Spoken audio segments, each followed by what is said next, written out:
in the beginning. She falls for him, as fast and hard as a plane crash. He has that devastatingly immediate effect on her, and she swallows up everything about him like a woman dying of an incurable thirst. But then he's so different from her ex-husband.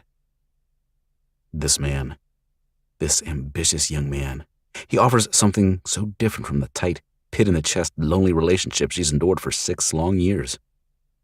This man isn't at all like the man she married. This man is kind with his words, caring with his actions, tender with his touch.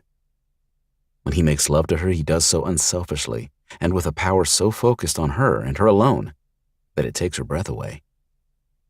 There are other wonderful things about him. He is kind to her little boy. He's the kind of man to buy the little guy a train set for no reason at all other than it's a beautiful sunny Sunday. He plays with the boy. Cowboys and Indians. Reads with the boy. Carts him off to the movies. Shares Happy Meals with him. In some cases, he's more dad than the boy's real dad. This man is exceptionally handsome, possessing the deepest green eyes she's ever before seen on a man. A tall, slim but not skinny muscular build and thick wavy red blonde hair that just screams for her to run her hands through it. She considers herself an attractive young woman with her shoulder-length brunette hair and deep-set brown eyes, but not deserving of a man with such out-of-this-world looks. She feels blessed. Unlike her ex, who is a writer, time to this man is not a commodity or something to be greedily hoarded. His generosity and selflessness seem to know no bounds, as if God placed him on this earth for her and her alone. It's the same when it comes to money. He's taken her places her husband couldn't begin to afford. Weekends at the Gramercy Park Hotel in New York City. A full week in Paris. Deep-sea fishing and nude sunbathing in Aruba. Dinner at the most expensive restaurants and shopping at the best stores. Garnet Hill, West Elm, Bloomingdale's, Prada. He even bought her a new car.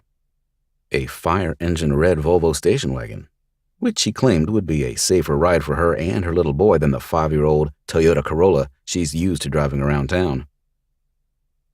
For the 38-year-old grammar school teacher, he is a green-eyed dream come true. A knight in shining armor who has rescued her from a life of never quite making ends meet, from a husband who chooses career over family, from days filled with boredom and nights chilled by despair. For the first time ever, she has snagged the man of her dreams, and she is not about to let go. She will do anything for him. Anything. But then things change. Not in a dramatic, earth-shattering way, but subtly. He begins to ask her to do things for him. Things that surprise her when they come out of his mouth. Especially when he asks her to do them with a smile on his face. That smile. She's never before heard of people doing the things he's talking about. Correction. She's heard of them before, but only when she has happened to see them on late-night cable TV or read about them in some shady, best-selling erotica novel. But then the things he's talking about are worse than those things. They involve other things beside human flesh on human flesh. They involve tools of wood, glass, leather, and steel. They involve chance and pain and spirits summoned from anywhere but heaven.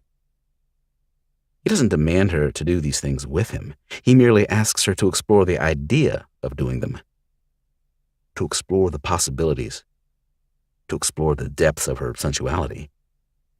In a word, he feels the need and the want to share her. She feels at once shocked and afraid.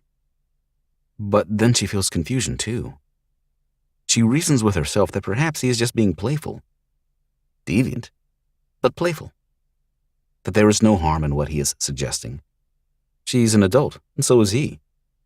So long as it happens among consenting adults, what harm can come of it? Still she resists. But he keeps asking her to share herself. Day after day, night after night. He never lets up. Her beautiful man. He is determined. Other changes begin to occur. Physical changes,